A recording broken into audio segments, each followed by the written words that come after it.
Dios te bendiga. Quiero compartir contigo algo muy especial. Hoy esta vez vamos a compartir este poderoso estudio. Me llamó la atención porque por ahí algunas personas estaban diciéndome que qué pasó en la vida de Jesús de después de los 12 años. Y precisamente de eso vamos a hablar hoy. Quédate conmigo hasta el final de este video. Te aseguro que te vas a dar cuenta de tantas cosas, vas a designorarte de muchas cosas que la Biblia precisamente decide callar. ¿Por qué? Quédate conmigo hasta el final de este video y ya verás lo que vamos a descubrir. La Biblia cuenta el nacimiento y cuenta el ministerio, pero casi 2 décadas desaparecen en el medio. 18 años sin ni un milagro narrado, sin un viaje contado, sin una sola escena.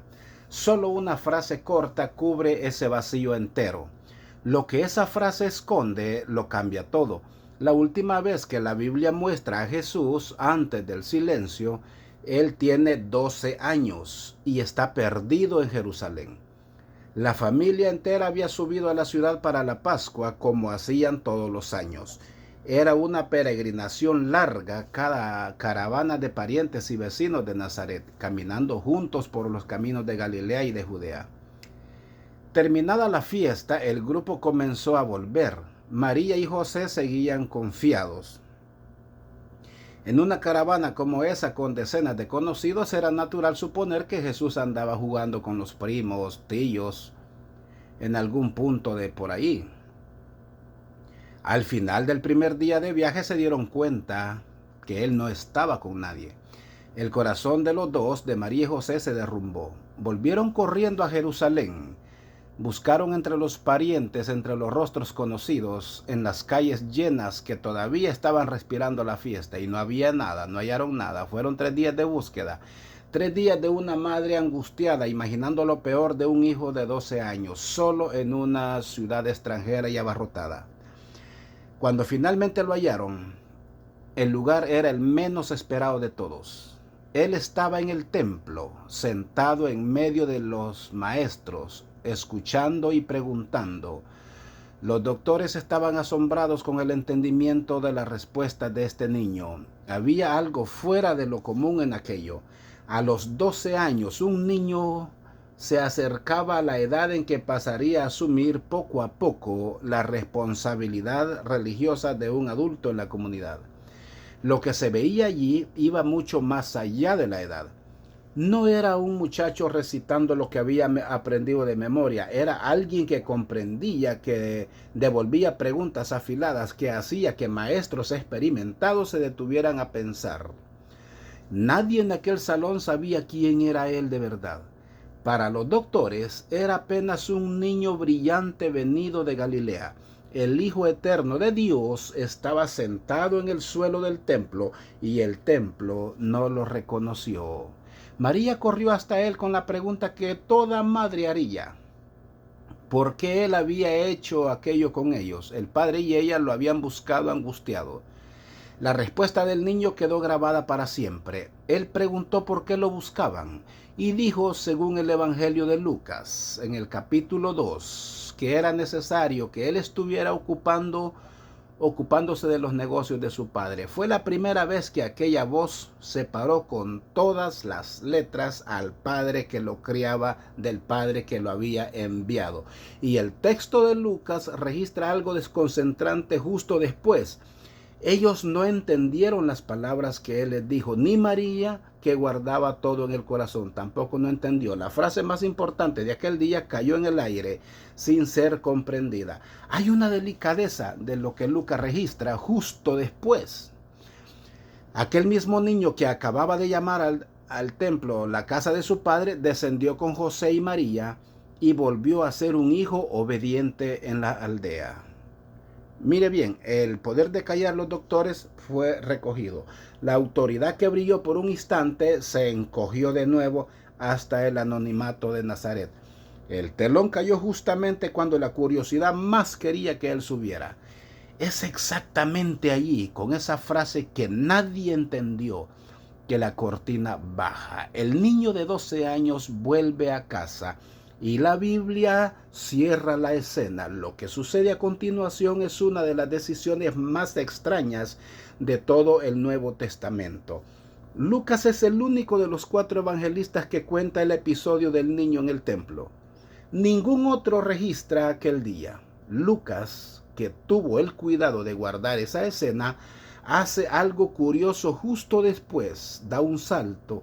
El texto dice, apenas que Jesús descendió con sus padres a Nazaret, y él estaba sujeto, una línea sobre obediencia. Entonces el tiempo simplemente avanza. Cuando el mismo Lucas reabre la historia, en el capítulo 3, el niño desapareció. En su lugar hay un hombre. El Evangelio dice que Jesús, al comenzar el ministerio, tenía cerca de 30 años de edad. Entre una cosa y otra no hay puente. El niño de 12 al hombre de casi 30. El relato no gasta una sola escena. 18 años se evaporan en un espacio en blanco. Para la mente de hoy eso suena como una falla, como si faltara un capítulo, como si alguien hubiera arrancado las páginas del medio del libro. Solo que la explicación es otra. Es más interesante aún. Los evangelios nunca fueron biografía en el sentido moderno. En el primer siglo escribían para contar la infancia, la adolescencia y la carrera de alguien en orden exacto, año tras año. Un evangelio era un anuncio, existía para proclamar quién era Jesús y qué vino a hacer. Lo que no servía directamente a ese anuncio quedaba fuera, sin culpa y sin drama. Por eso Lucas no sintió que estaba dejando un vacío. Contó el nacimiento, guardó el episodio raro del niño del templo y después fue directo a lo que importaba para el mensaje, el ministerio público de Jesús. Vale recordar quién era Lucas. Él mismo abre el evangelio diciendo que investigó todo con exactitud, desde el principio para después escribir en orden. Era un hombre cuidadoso, casi un historiador. Un autor así no olvida 18 años por descuido. Lucas, que averiguó como poco, decidió comprimir ese periodo entero en una frase, fue porque entendió que así era como la historia debería ser contada. Grandes figuras tuvieron la juventud tratada del mismo modo, con pocas líneas, o tal vez ninguna.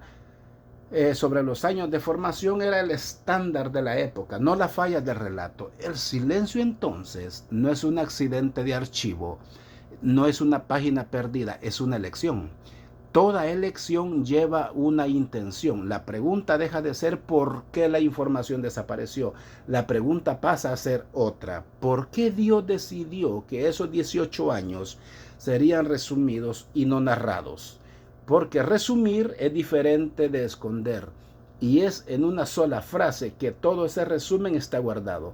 Existe un versículo en Lucas que hace un servicio casi imposible. Toma 18 años de vida y lo cierra en una sola línea. Está en el capítulo 2 de Lucas, en el versículo 52. Dice que Jesús crecía en sabiduría, en estatura y en gracia, para con Dios y para con los hombres. A primera vista parece una frase de paz, casi un cierre cortés, pero cuando esa frase se abre con calma, deja de ser vacía. Se vuelve el retrato de casi 2 décadas. Lo que ella guarda son 4 crecimientos distintos. Cada uno cubre una dimensión entera de aquellos años escondidos. El primero es la sabiduría, no la información, sino el discernimiento. Aquel niño que ya sorprendía a los doctores a los 12 años, pasó 18 años madurando en modo de entender la ley, el mundo y las personas.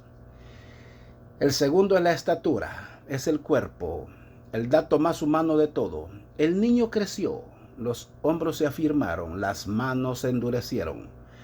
Atravesó la adolescencia y se volvió un hombre de verdad, con hambre, cansancio y sudor. El tercer crecimiento es la gracia para con Dios. Es la vida interior, la oración, la intimidad con el Padre que Él mismo había nombrado en el templo. Años de una relación profundizándose lejos de cualquier público. El cuarto es la gracia para con los hombres. Es la reputación. Aquel joven fue ganando respeto en la aldea, confianza en los vecinos, el buen nombre de alguien honesto en el oficio y en la palabra. Es eso lo que aquella frase hace con aquel espacio. Deja de ser un vacío, pasa a ser un periodo denso. Los años en que el carácter de un hombre fueron lentamente formados, todos los frente al mismo tiempo. Dios no borró los 18 años, Dios los condensó. Entregó lo esencial en una frase y guardó el resto. Hay una diferencia enorme entre una caja fuerte vacía y una caja fuerte sellada. Hay todavía un eco antiguo en aquella frase de Lucas. Siglos antes, la Biblia había descrito al niño Samuel casi con las mismas palabras, diciendo que él crecía delante del Señor y caía cada vez más en el agrado de los hombres. Lucas, que conocía bien las Escrituras, parece haber elegido ese molde a propósito. Sugiere, entre líneas, que Jesús recorrió el camino humano de crecimiento como cualquier siervo fiel de Dios, solo que de forma perfecta. El propio verbo griego que Lucas usó lleva la idea de avanzar, de abrir camino hacia adelante, como quien corta maleza para progresar. No describe un crecer pasivo, sino un progresar activo, día tras día. Los 4 crecimientos conversan entre sí. La sabiduría maduraba mientras el cuerpo se afirmaba. La intimidad con Dios se profundizaba mientras el respeto de los vecinos aumentaba. Nada crecía solo. La tesis central nace aquí. El silencio de los 18 años no es ausencia de vida, es la vida más composible, más resumida a propósito por quien sabía exactamente lo que estaba haciendo. Si ese resumen apunta a un joven que crecía trabajando, la pregunta siguiente es inevitable. ¿Qué trabajo era ese que Jesús hacía? Años después, cuando aquel hombre volvió a su propia aldea predicando, los vecinos tuvieron una reacción rara. Se escandalizaron, conocían aquel rostro desde niño y ahora él hablaba con autoridad en la sinagoga. La pregunta que soltaron registrado en Marcos en el capítulo 6 fue de puro asombro. ¿No es este el carpintero?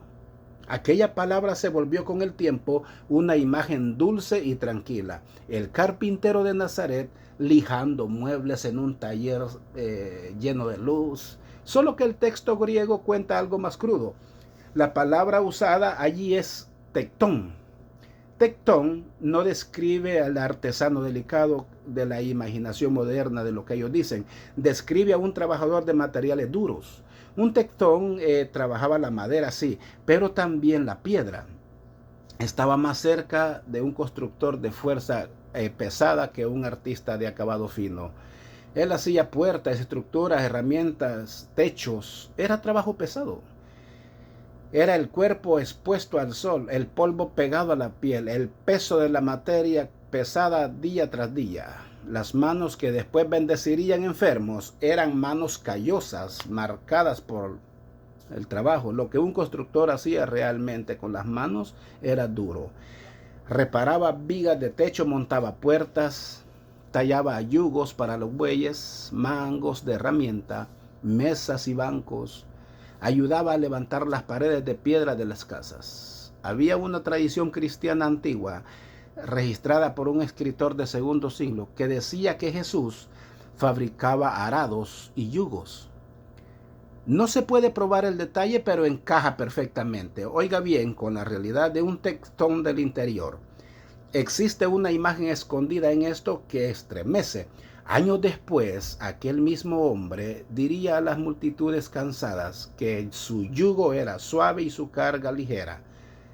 Él hablaba de yugos como que si él sabía, porque él los había moldeado con sus propias manos. Él conocía la madera que raspaba la piel, conocía el peso de una viga en los hombros, el dolor de espalda al final del día, el sabor del polvo en la boca. No hablaba del oficio desde lejos, sino desde adentro de él. Había más en la pregunta de los vecinos que asombro con la predicación. Oiga bien, había un leve desprecio. Oiga bien, un tectón estaba en la base de la economía de la aldea, un hombre de oficio manual, sin escuela de rabinos, sin linaje destacado. Nazaret era un lugar pobre, agrícola y apretada de casas simples. La faena de un constructor allí era de sostener lo básico, remendar lo que se rompía, levantar lo que la vida exigía, nada grandioso. Es justamente eso lo que hace la escena tan poderosa. El Hijo de Dios pasó la mayor parte de la vida terrenal no predicando, no haciendo milagros, sino sudando en un oficio duro en una aldea olvidada. El texto guarda un detalle muy hermoso que mucha gente lee demasiado rápido. La misma pregunta de los vecinos: aquel hombre no es llamado solo carpintero, es llamado el hijo de María. Y esa expresión en una cultura como la de aquel tiempo no era un detalle cualquiera. Oiga bien, levanta una sombra sobre la casa sobre la que él creció. De vuelta a la escena del templo con el niño de 12 años. Aquella es la última vez en toda la Biblia que José aparece vivo al lado del hijo. Después de aquel día, su nombre desaparece del relato. Cuando Jesús comienza el ministerio, José ya no está. No hay una escena de despedida, no hay un registro de muerte, no hay ninguna palabra. Él simplemente deja de ser mencionado como presente. Aquí es preciso separar con honestidad lo que el texto dice de lo que la tradición concluye. El texto no afirma en ningún lugar que José murió. Eso es importante. Es una hipótesis, no una sentencia bíblica, pero es una hipótesis muy bien anclada. El propio Evangelio deja pistas fuertes en esa dirección. La más pesada de todas está en la cruz, en los momentos finales. Según el Evangelio de Juan, en el capítulo 19, Jesús mira a la madre y al discípulo amado y confía uno al otro. Él entrega a María los cuidados de Juan. Ahora bien, si José estuviera vivo, ese gesto sería extraño, casi ofensivo. Una mujer casada no sería entregada a un tercero. El marido cuidaría de ella. El hecho de que Jesús necesitara conseguir un nuevo protector para la madre sugiere con fuerza que ya no había marido. Suma a eso aquella expresión incómoda de los vecinos. Llamar a un hombre adulto el hijo de María y no el hijo de José iba contra la costumbre. En aquella cultura la persona era nombrada por el padre siempre. Nombrar a alguien por la madre podría cargar un peso, una insinuación sobre el origen, o simplemente reflejar la realidad de una casa donde el padre había partido temprano y la madre era la referencia que quedó. Suma eso en que José desapareció. Él está presente en el nacimiento, en la huida a Egipto, en el regreso, en la presentación en el templo y en la Pascua de los 12 años. Allí está José. Después de ese día desaparece por completo del relato. Los años del ministerio, cuando María aparece, aparece sola al lado de los otros hijos, nunca más al lado de José. Es como si en algún punto de aquellos 18 años la silla de José. Aquí la honestidad tiene que valer para los dos lados. Así como no se puede afirmar con cierta la muerte de José, tampoco se puede negarla. El texto calla. Lo que se tiene es un conjunto de pistas que apuntan en la misma dirección. Las piezas se encajan. José desaparece del relato justo después de la infancia. María necesita ser confiada a otro al final. El hijo es conocido por el nombre de la madre. El cuadro que se forma es el de una casa que en algún punto de aquellos 18 años perdió al padre. Y si perdió al padre, alguien tuvo que asumir su lugar. En una familia judía de aquel tiempo, ese alguien tenía nombre y posición definido. El primogénito, el hijo mayor. El peso que cayó sobre aquellos hombres jóvenes fue inmenso. Si José partió temprano, fue el hijo mayor quien heredó el taller, las deudas, las bocas que alimentar y la responsabilidad de mantener todo en pie. La casa no era pequeña. El mismo versículo de Marcos en el capítulo 6, que llama a Jesús carpintero, hace también una lista. Nombra a los hermanos Santiago, José, Judas y Simón, 4 hermanos citados por el nombre, y el texto aún menciona hermanas en plural, sin contarlas. Era una familia grande, llena de niños y adolescentes. Aquí vale la misma honestidad de antes. Sobre quiénes eran exactamente sus hermanos. Hubo debate a lo largo de los siglos entre diferentes tradiciones cristianas. Lo que no está en debate es lo que el texto muestra en la superficie. Una casa llena con muchos hijos. Jesús, como el mayor de ellos, la ley que aquella familia seguía dejaba claro el lugar del primogénito. Tenía honra, sí, pero tenía también peso. Era el responsable de continuar el nombre, de sostener la casa, de cuidar de los que quedaban atrás. En una familia que perdió al padre temprano, ese peso dejaba de ser ceremonia y se volvía supervivencia pura. Sostener a la madre viuda no era un gesto bonito de vez en cuando, era una obligación diaria medida en panes sobre la mesa. La rutina se dibuja sola: despertar antes del sol, caminar hasta la obra, cargar peso el día entero, volver de noche a una casa llena de hermanos menores que dependían de aquel salario. Repetir eso durante años sin que nadie escribiera una línea sobre el esfuerzo. Ahora las dos cosas sumadas: un padre ausente y una casa llena de hermanos menores. El resultado es una rutina que la Biblia no describe, pero que se impone sola. 18 años, o buena parte de ellos, de trabajo callado, de despertar temprano, tomar la herramienta, sostener a la madre viuda y a los hermanos más jóvenes, de renunciar a los propios planes porque había gente dependiendo de aquellas manos. No hay registro de prisa, no hay registro de un Jesús impaciente por empezar la obra mayor mientras la familia lo necesitaba. Solo la quietud de alguien que hizo lo que había que hacer. Hay una paciencia sobrenatural que eso exige.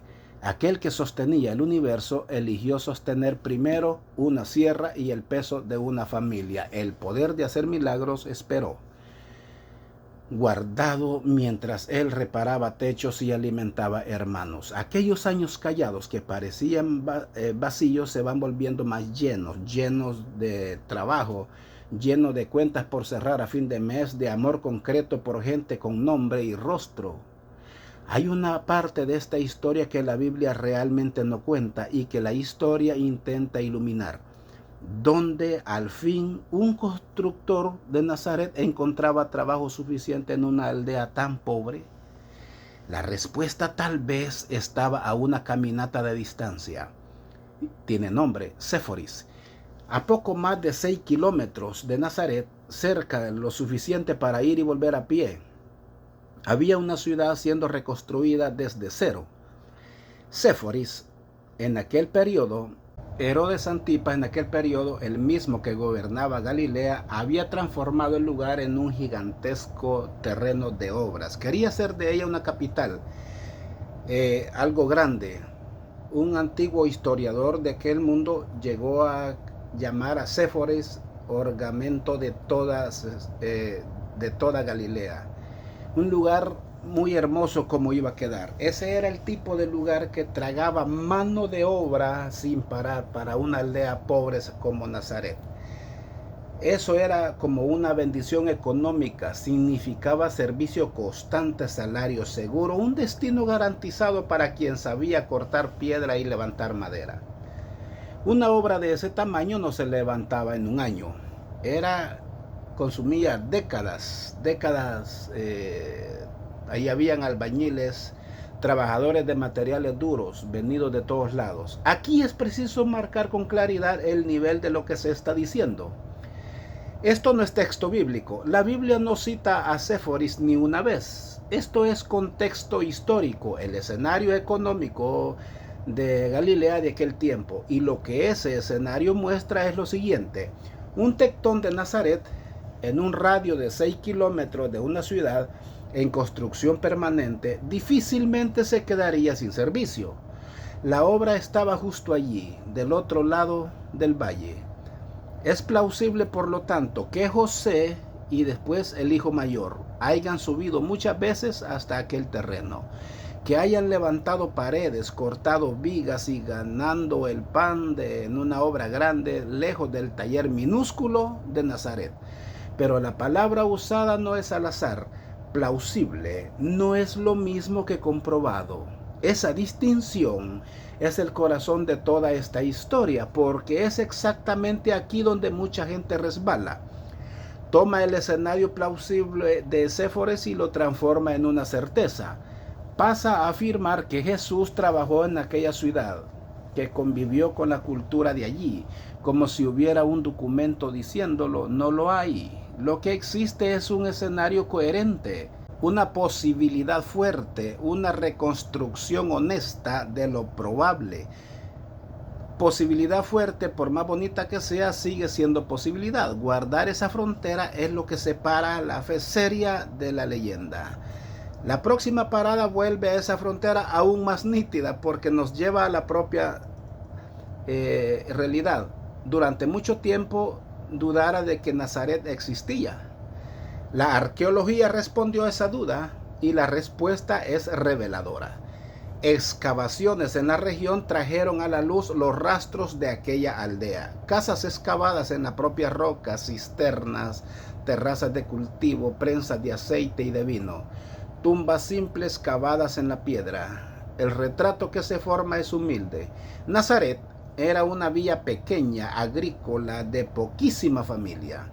Gente que vivía de la tierra, del aceite, de rebaños modestos, nada de riqueza, nada de importancia política, nada de brillo. Era el tipo de lugar de donde nadie esperaba que algo grande saliera. Los hallazgos buscan eso digno, esa vida dura y simple que la familia de Jesús conoció. Aquí está el punto más honesto de toda esta historia. El pivote de todo lo que se dijo hasta ahora. La arqueología ilumina el escenario, no cuenta la escena. Lo que eso significa pesa.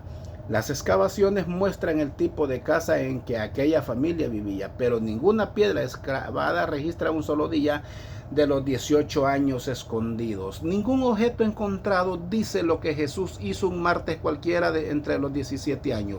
Ninguna pared guarda una conversación, una decisión, una pintura, nada.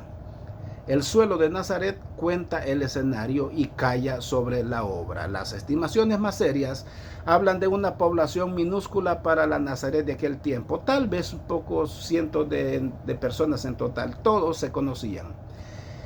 Todos sabían quién era hijo de quién debía a quién trabajaba en qué. Eso explica el asombro de los vecinos cuando Jesús volvió predicando con autoridad.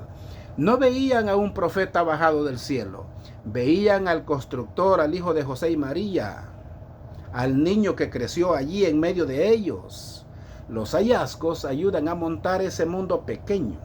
Casas pegadas unas a otras, talladas en partes en la roca, cisternas para juntar el agua de la lluvia, prensas donde se exprimía la aceituna y la uva, lo básico de una vida agrícola en ese lugar. Todo eso es precioso, devuelve realidad a un lugar que muchos dudaban que existiera.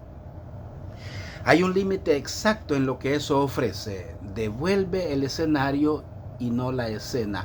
Devuelve las paredes y no las palabras. Esa es la traba que una lectura honesta se niega a ignorar. Plausibilidad no es prueba. Escenario no es acontecimiento. Lo probable ilumina, pero no atestigua. Es por respetar esa traba que la fe bíblica es más fuerte y no más débil que las historias que prometen llenar cada hueco. Ella sabe lo que sabe y admite lo que no sabe, porque justo adelante comienzan las historias que prometen exactamente eso. Llenarlo todo, contar lo que la Biblia no contó. Es allí que la diferencia entre la verdad humilde y la leyenda llena se va a volver imposible de ignorar. Esto es algo maravilloso porque nos damos cuenta de todo lo que la Biblia calla sobre los 18 años de Jesús. Si a ti te está emocionando este estudio, eso quiere decir que tú te has interesado mucho por conocer más a Jesús Y si es así, que quieres conocer más a Jesús, entonces dile esto a Jesús: abre mi mente, porque mira lo que viene a continuación. Si la Biblia se calla sobre esos años, la imaginación humana hizo lo contrario. Llenó el vacío de historias espectaculares. Las dos más famosas viajan muy lejos de Nazaret. Pon atención, una de ellas, Jesús habría ido a la India, estudiado con sabios y monjes del Oriente durante los años ocultos. En la otra, había cruzado el mar hasta Inglaterra, acompañando a José de Arimatea. Son historias seductoras, explican algo con aventura, prometen revelar el secreto escondido, transforman 18 años comunes en una epopeya secreta. Es justamente por eso que necesitamos examinar con frialdad esto. Empieza por la India. La versión más conocida de esa historia nació al final del siglo XIX, con un viajero ruso llamado Nicolás Notovich. Él afirmó haber encontrado en un monasterio remoto un antiguo manuscrito que narraba el paso de Jesús por el Oriente.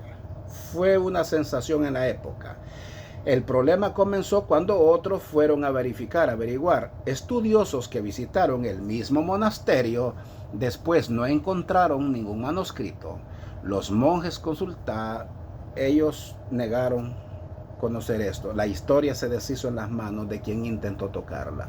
Oiga bien, quedó el relato de un solo hombre sin nada que lo sostuviera. Uno de los mayores estudiosos de religiones de aquel tiempo fue hasta el fondo de la historia y la desmontó punto por punto. Cuando le pidieron al monasterio que confirmara la visita y el supuesto manuscrito, la respuesta fue que nada de aquello jamás había existido. Oiga bien, el propio Notovich acabó acorralado sin conseguir presentar el documento que decía haber visto y copiado.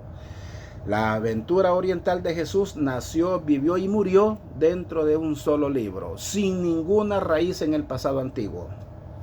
Ahora vamos con Inglaterra. La idea de que Jesús habría ido a suelo británico se aferra a historias en torno a Glastonbury y a José de Arimatea, aquel que cedió su propia tumba para el cuerpo de Cristo.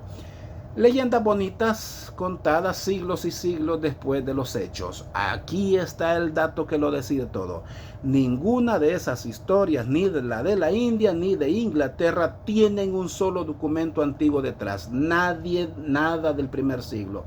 Nada cercano a la vida de Jesús. Solo textos tardíos. Esa distancia en el tiempo denuncia lo que ellas realmente son.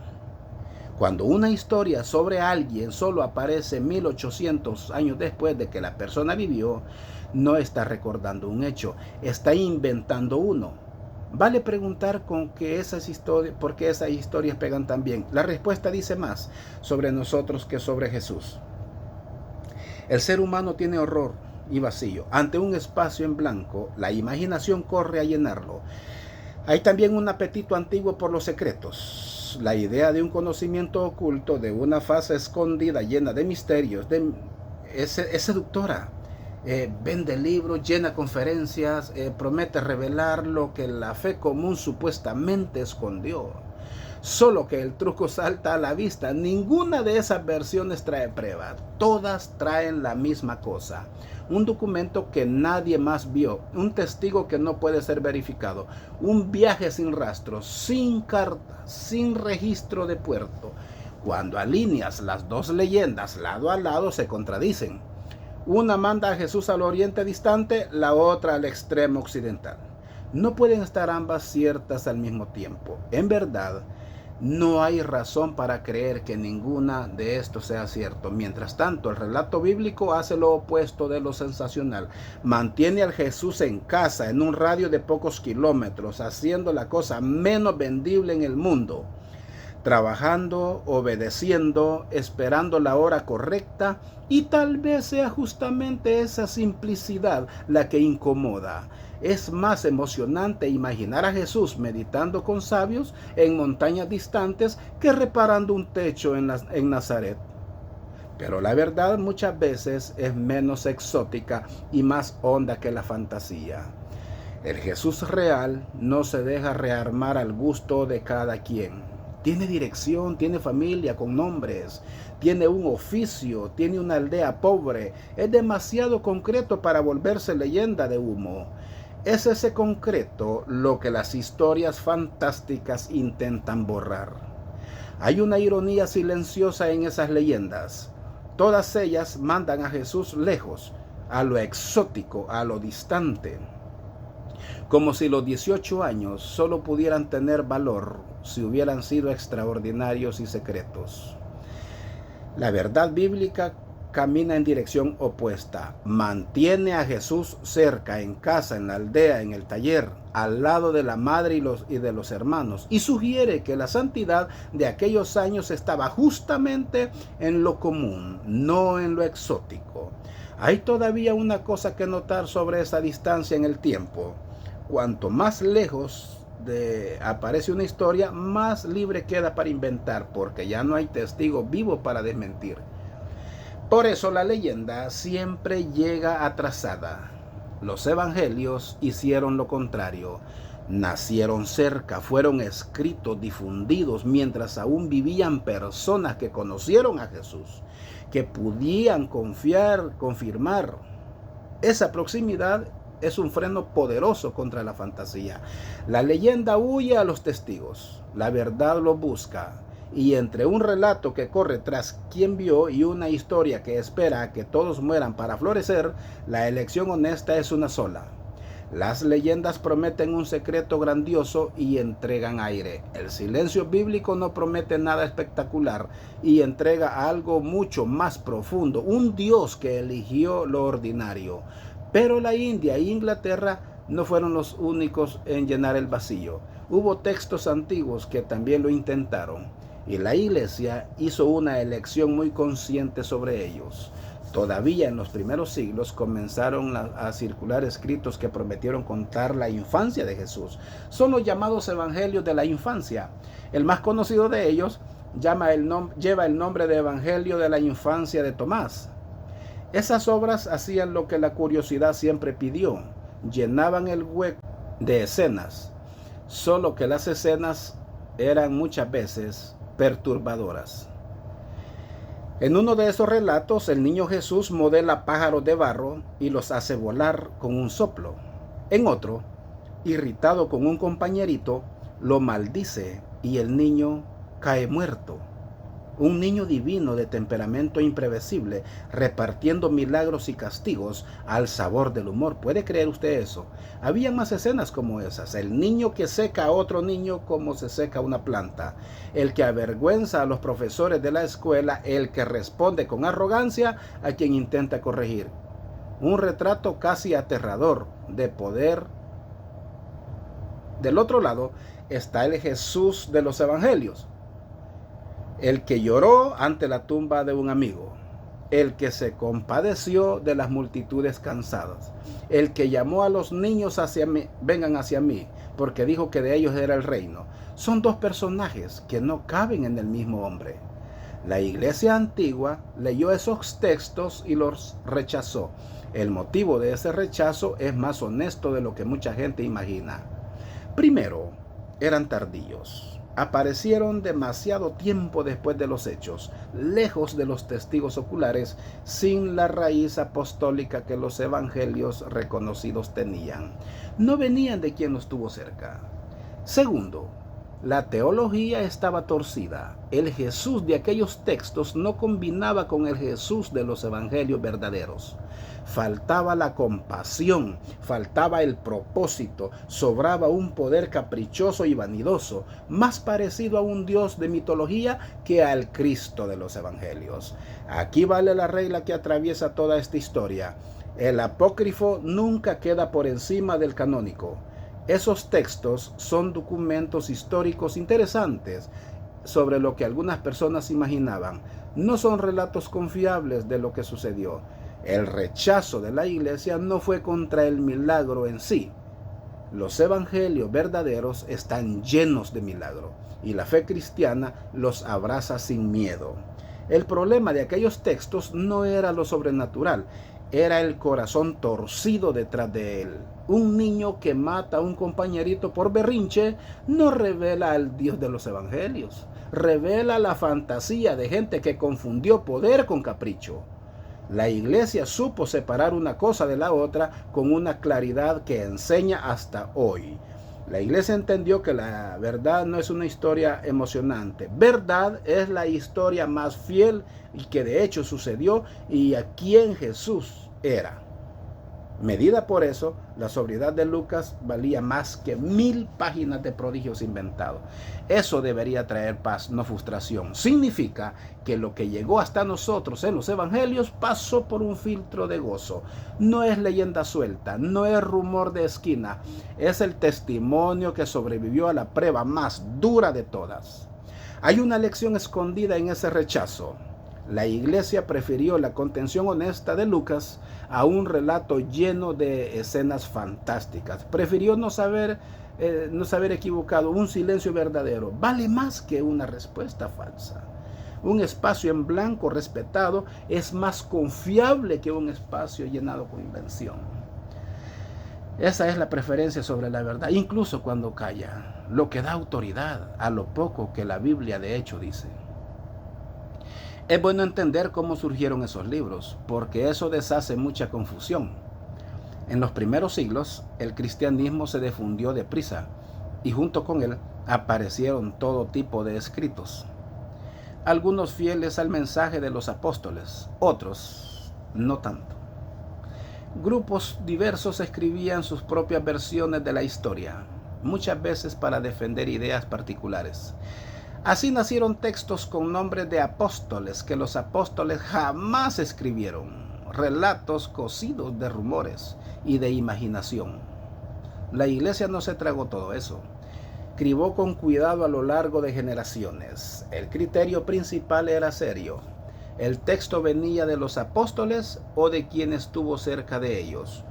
Coincidía con lo que ya se sabía que era verdadero, edificaba la fe o la distorsionaba.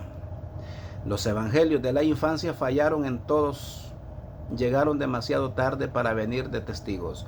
Traían un Jesús extraño ante los relatos confiables y resolvían la curiosidad por el camino equivocado, inventando en vez de preservar. Había coraje en aquella decisión. Habría sido más fácil aceptar todo, agradar la curiosidad del pueblo, llenar aquel hueco de maravillas. La iglesia eligió lo contrario. Eligió decir no sabemos en vez de contar una mentira bonita. Es ahí que reside una lección preciosa sobre la propia Biblia. Su silencio sobre esos años no es descuido ni censura, es integridad. Cuenta lo que puede sostener y calla sobre lo que no puede. Prefiere un vacío honesto a un relleno falso. Entonces, después de descartar la India, Inglaterra y los apócrifos, queda la pregunta que realmente importa. Si el silencio no es vacío, si no es leyenda, entonces, ¿para qué sirve? La Biblia da la respuesta, pero no donde la mayoría la busca. Está en una carta, no en un evangelio. En la carta a los Hebreos, en el capítulo 5, existe una frase que ilumina los 18 años por dentro. Dice que Jesús, aunque era hijo, aprendió la obediencia por aquello que padeció. Aquella frase, leída despacio, es osada. Aprendió, el Hijo de Dios aprendió algo. Lo que él aprendió fue obediencia a través de aquello que sufrió y soportó.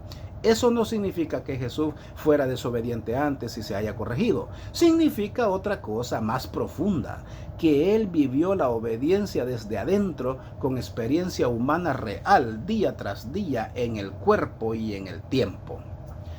¿Dónde aprende un hombre la obediencia sino en los años comunes? No es en el escenario del milagro donde la sumisión es forjada. Es en la rutina, en el trabajo que se repite, en la voluntad propia dejada de lado por amor a otro. La misma carta a los Hebreos dice poco antes que él fue tentado en todo, a nuestra semejanza, pero sin pecado. Eso no sucedió solo en la cruz, ni solo en los 3 años del ministerio. Sucedió a lo largo de una vida entera de elecciones humanas. Cada día en que aquel joven prefirió servir a la familia en vez de correr tras el reconocimiento fue un acto de obediencia. Cada tarea terminada con esmero, cada palabra dura tragada con paciencia, iba formando por dentro al hombre que diría sí al Padre hasta el fin. Hay una coherencia en esto. La cruz no fue un salto en lo oscuro, fue el último escalón de una escalera construida a lo largo de 18 años de fidelidad en pequeñas cosas también. Quien se entrega en Getsemaní ya venía entregándose en el taller. Haga esto a lo que sucedió allá en el comienzo, en la frase de Lucas sobre los 4 crecimientos. Aquel crecer en sabiduría, en estatura y en gracia, ahora gana sentido pleno. Era formación, era escuela, era preparación. Hay una paradoja hermosa escondida en esa idea de que el Hijo aprenda. ¿Cómo puede aquel que es la propia sabiduría de Dios aprender algo? La respuesta está en otra frase de la misma carta, al decir que Él fue perfeccionado a través del sufrimiento.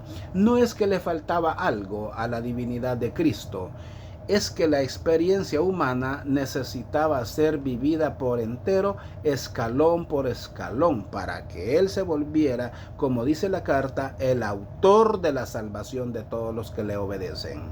¿Dónde fue vivida esa experiencia humana con más peso?